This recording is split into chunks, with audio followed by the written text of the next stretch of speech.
বন্ধুরা, মুভি জগৎ বাংলা চ্যানেলে আপনাদের স্বাগত। আপনারা দেখছেন মানি হাইস্ট সিজন 1-এর পার্ট 4। এই পর্বে রয়্যাল মিন্ট ব্যাংকের উচ্চপদস্থ অফিসার আর্তুরোকে দেখানো হয়, যিনি অসুস্থদের জন্য ওষুধের ব্যবস্থা করার অনুরোধ করেন।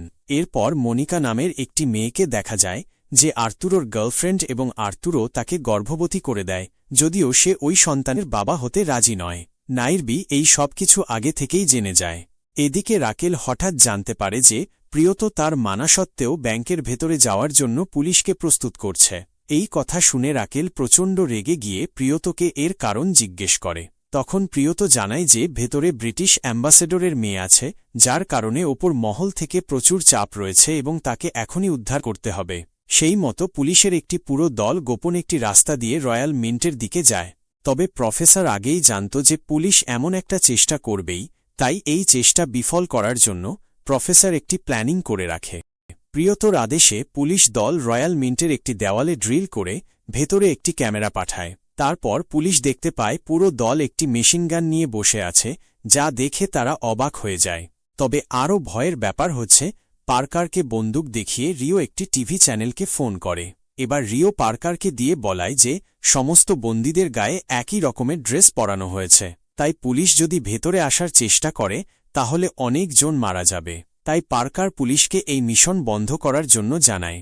এই সব কথা দেশের মানুষ জানতে পেরে যায়, যার ফলে পুলিশ মিশন বন্ধ করতে বাধ্য হয়। এই বন্ধ করাটাই হচ্ছে প্রফেসরের মাস্টার প্ল্যান।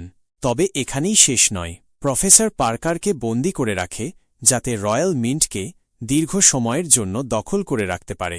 এর প্রধান কারণ হচ্ছে, এখানে থাকার সমস্ত পেপারে তারা ইচ্ছামতো টাকা ছাপাতে পারে। তাই প্রফেসরের কথা মতোই তারা টাকা ছাপাতে শুরু করে। এই টাকা ছাপানোর দায়িত্ব পায় নাইরবি। নাইরবি সমস্ত বন্দীদেরকে দিয়ে টাকা ছাপানো শুরু করে এবং তাদের জানায় যে এর মধ্যে কিছু টাকা তাদের দেওয়া হবে। নাইরবি 24 ঘণ্টা মেশিন চালানোর আদেশ দেয়, কারণ 1 ঘণ্টা মেশিন বন্ধ থাকলে তাদের 5 লাখ ইউরো ক্ষতি হয়ে যাবে। তাহলে আপনারা বুঝতেই পারছেন, এত কম টাকার জন্য প্রফেসর এখানে আসেনি। সে এসেছে পুরো টাকা ছাপিয়ে 2.4 বিলিয়ন ইউরো চুরি করতে। এর পরের এপিসোডে দেখা যাবে প্রফেসরের আল্ট্রা লেভেলের মাস্টারমাইন্ড। বন্ধুরা, ভিডিওটি কেমন লাগলো তা কমেন্ট করে জানাতে ভুলবেন না।